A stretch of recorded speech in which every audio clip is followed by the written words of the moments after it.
Vì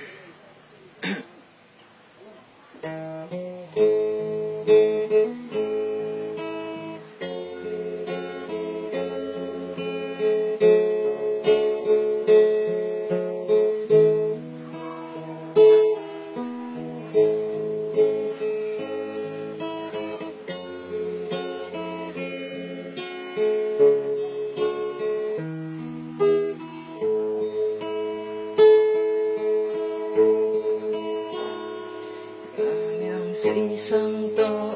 mô mỗi siêu lưu chất mô nhìn thấy có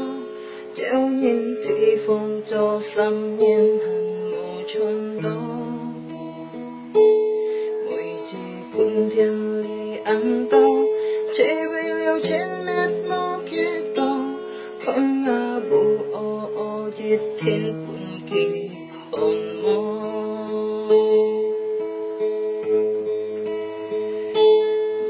chỉ nhị ôi hiểu đi mai sang sẽ ngày châu hay nhị tan xa cha hiểu đi ngã xin nhung bằng lời tùy nhị suy chân ngày mang yêu chọn đó sao ngày nay xin khiến gió bỏ chiều nhịp ngày hiểu mây bù cao lộ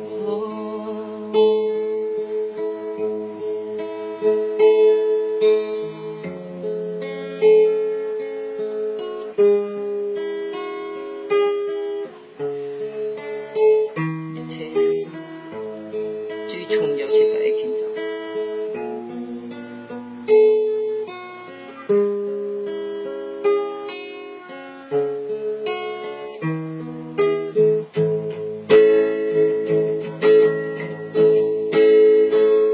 ngày ngày xây sang tò mò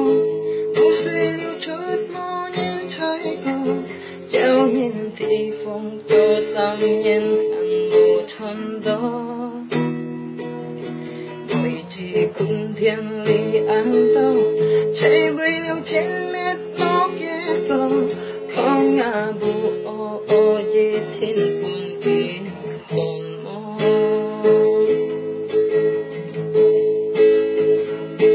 mỗi chỉ nhi ôi hiểu đi mai sang sẽ